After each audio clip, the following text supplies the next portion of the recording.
Welcome, आप सभी का स्वागत है लर्निंग के प्लेटफॉर्म में। और आज का जो टॉपिक है हमारा वो है फिगर ऑफ स्पीच, यानी कि ये जो क्लास है फिगर ऑफ स्पीच की क्लास 3 है, यानी कि मैं बोल सकता हूँ part 3 of figure of speech. तो हमने 2 क्लासेस अब तक ले लिए हैं, अगर आपने उन्हें नहीं देखा है तो आप उन्हें भी जरूर देखें, ठीक है। तो आज की जो क्लास है उसके अंदर हम 4 फिगर ऑफ स्पीच डील करने वाले हैं, जिसमें से एक ऑक्सीमोरन और पैराडॉक्स है। इसमें ज़्यादातर बच्चे कंफ्यूज रहते हैं, वो पहचान नहीं पाते कि कौन सा ऑक्सीमोरन है और कौन सा पैराडॉक्स है। तो ये भी हम आज के इस लेसन में डील करेंगे, ठीक है। तो समझने का प्रयास करते हैं। तो जो मेरी पहली फिगर ऑफ स्पीच है वो है मेरी रिपीटेशन, ठीक है। अब रिपीटेशन का क्या मीनिंग होता है? हमें पता है कि रिपीट वर्ड होगा वो अपने आप में रिपीटेशन होता है। इससे पहले हमने एक और फिगर ऑफ स्पीच सीखी थी जिसे हमने बोला था एलिट्रेशन। एलिट्रेशन जो फिगर ऑफ स्पीच थी उसके अंदर हमने समझा था कि कॉन्सोनेंट साउंड, यानी कि कॉन्सोनेंट जो साउंड होते हैं वो रिपीट हो रहे होंगे तो वो एलिट्रेशन होती है। और दूसरी हमने समझी थी एसोनेंस, जिसके अंदर क्या था कि वोवल साउंड रिपीट हो रहे होंगे, ठीक है।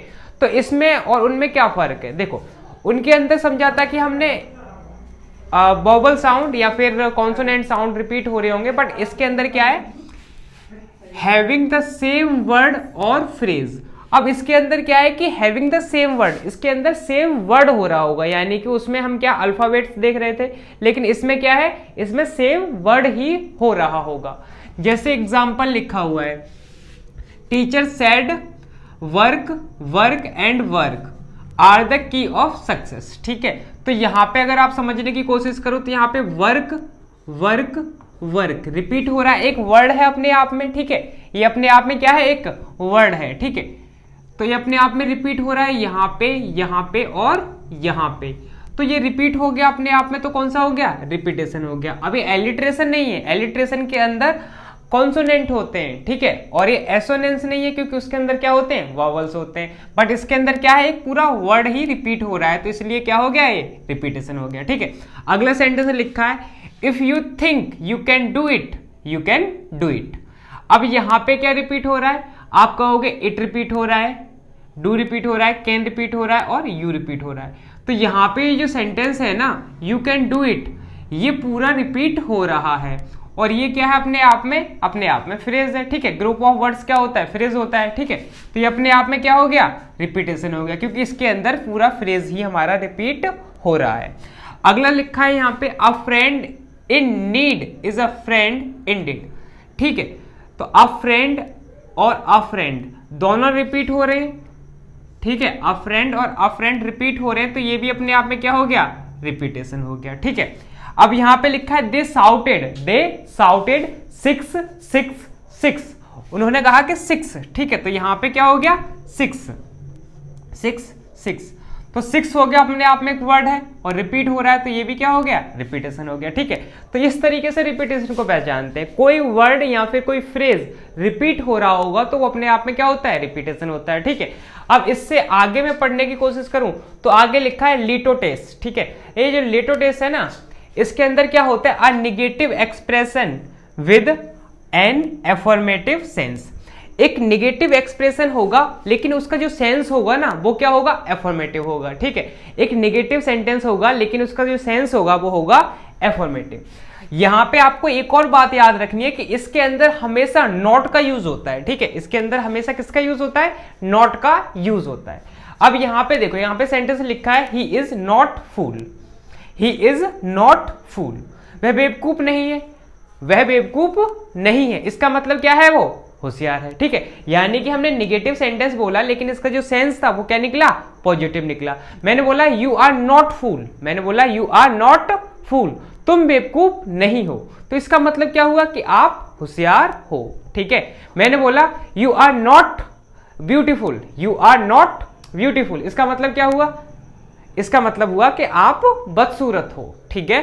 तो एक एफर्मेटिव का सेंस में, निगेटिव के सेंस में एक पॉजिटिव मीनिंग निकल के इस तरीके से होता है, ठीक है। निगेटिव का सेंटेंस होगा लेकिन उसका जो सेंस होगा वो क्या निकलेगा? पॉजिटिव निकलेगा, ठीक है। यहां पे लिखा है अगला sentence, I am not little surprised, I am not, मैं लिटिल सरप्राइज्ड नहीं हूं, यानी कि मैं बहुत ज्यादा सरप्राइज हूं। मैंने बोला कि मैं तुम्हारे प्रस्ताव से असहमत नहीं हूं, मैं तुम्हारे प्रस्ताव से असहमत नहीं हूं। इसका मतलब क्या हो गया, मैं सहमत हो गया, ठीक है, यानी कि मैं तुम्हारे प्रस्ताव से सहमत हूं। अगला लिखा है यहाँ पे आई can't disagree with your point of view. तो यहाँ पे कैन नॉट अपने आप में निगेटिव है और ये भी अपने आप में निगेटिव हो गया, ठीक है। निगेटिव निगेटिव, किसी महान टीचर ने हमें मैथ में पढ़ाया था कि निगेटिव निगेटिव अपने आप में हो तो वो क्या हो जाता है, पॉजिटिव हो जाता है। तो यहाँ पे क्या है, कैन नॉट और डिस, ये दोनों निगेटिव वर्ड हैं तो ये सेंस बनाएंगे पॉजिटिव का, ठीक है। तो यहाँ पे क्या हो गया, I can't disagree with your point of view. तो मैं तुम्हारे पॉइंट ऑफ व्यू से डिसएग्री नहीं हो सकता, इसका मतलब मैं तुम्हारे पॉइंट ऑफ व्यू से अग्री हूं, ठीक है। अगला लिखा है you are not unlike your mother. You are not unlike your mother. तो नॉट अपने आप में निगेटिव है और अन अपने आप में निगेटिव है। अगर मैं इन दोनों को देखूं, ये निगेटिव निगेटिव को हटा के, तो ये अपने आप में क्या सेंस देते हैं, पॉजिटिव सेंस देते हैं, यानी कि तुम अपनी माँ के जैसे ही हो। यहां पे इसका मीनिंग निकला कि तुम अपने माँ के जैसे ही हो, उनसे अलग नहीं हो। बेशक निगेटिव यहाँ पे नॉट लिखा हुआ है, लेकिन अनलाइक क्या हो गया, दोनों निगेटिव वर्ड हो गए। तो आपको पहचाना है लिटोटेस के अंदर नॉट होगा, ठीक है, और उसका एक अलग सेंस निकल रहा होगा, ठीक है। जैसे आप बेवकूफ नहीं हो, इसका मतलब आप होशियार हो, ठीक है।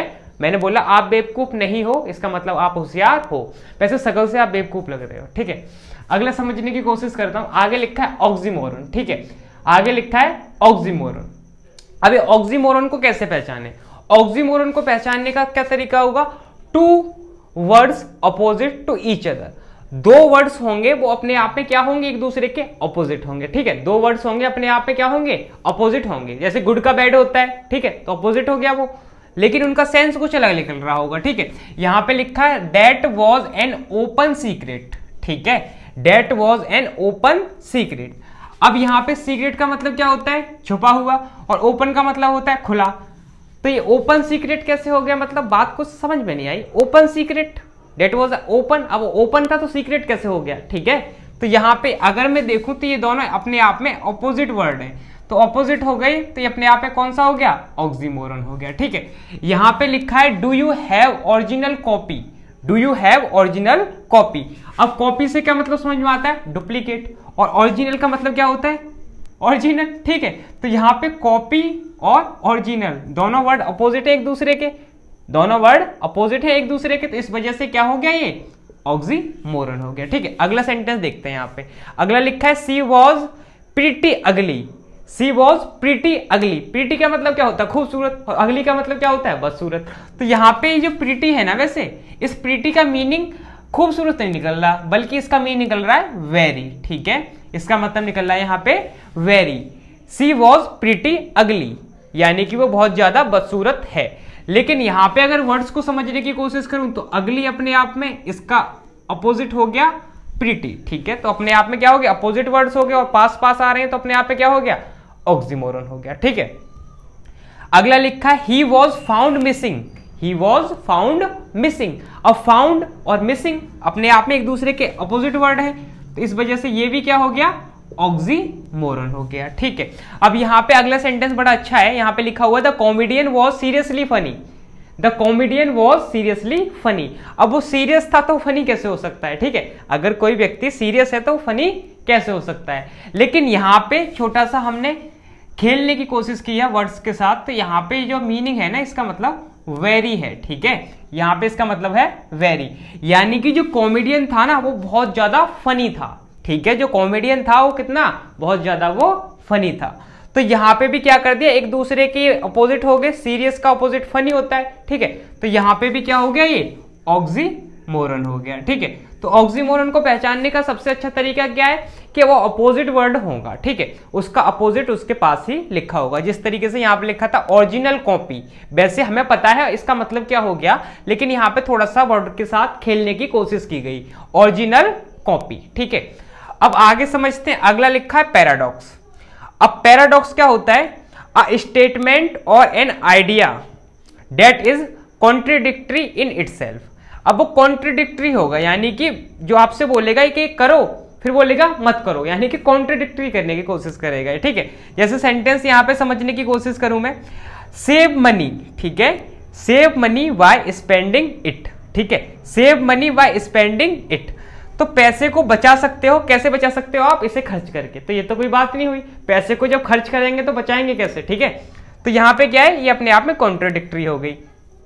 अब यहाँ पे मुझे एक सवाल उठता है, यहाँ पे एक सवाल उठता है कि यहाँ पे स्पेंडिंग और सेव एक दूसरे के अपोजिट हो गए, तो ये तो ऑक्सीमोरन हो गया, ठीक है। ऑक्सीमोरन हुआ नहीं हुआ, ये ऑक्सीमोरन हो गया, लेकिन ये तो यहाँ पे पैराडॉक्स बता रहे हो आप, ठीक है। तो इसमें क्या डिफरेंस है? तो डिफरेंस ये है बेटा कि इसके अंदर क्या है, 2 वर्ड्स हैं, ठीक है। यहाँ पे क्या है, 2 वर्ड्स हैं, लेकिन इसके अंदर स्टेटमेंट या फिर कोई आइडिया वो एक दूसरे के अपोजिट होंगे, ठीक है। इसके अंदर वर्ड्स हैं और इसके अंदर आइडियाज या फिर स्टेटमेंट, ठीक है। आगे और समझने की कोशिश करते हैं। एक और बात है यहाँ पे कि इसके अंदर ना जो वर्ड्स होंगे वो एक दूसरे के पास होंगे, यानी कि एक वर्ड यहाँ पे होगा तो उसका दूसरा वर्ड यहाँ पे होगा, बट इसके अंदर दूर हो सकते हैं, क्योंकि यहाँ पे देखो वाई लगा हुआ है, मनी लगा हुआ है, उसके बाद लिखा हुआ है, तो ये अपने आप में क्या हो गया, पैराडॉक्स हो गया। अगला देख लेते हैं। अगला लिखा है here are the rules, here are the rules, ignore all the rules. Here are the rules, ignore all the rules. ये रूल्स है कि कोई रूल्स नहीं है, ये तो कोई बात नहीं हुई, ठीक है। ये रूल्स है कि कोई रूल्स नहीं है, तो ये तो कोई बात नहीं हुई। तो पहले ही बोल देते, मतलब ये रूल्स नहीं है, कोई रूल्स नहीं है, तो आपने ऐसे कैसे बोला? वर्ड्स के साथ आपने थोड़ा सा खेलने की कोशिश की। मैंने बोला I know one thing, I know one thing, I know nothing. मैं एक बात जानता हूं कि मैं कुछ नहीं जानता, तो यहां पे क्या है, मैं कुछ नहीं जानता, मैं ऐसे भी बोल सकता था, ठीक है। तो इस तरीके से ये भी अपने आप में पैराडॉक्स हो गया।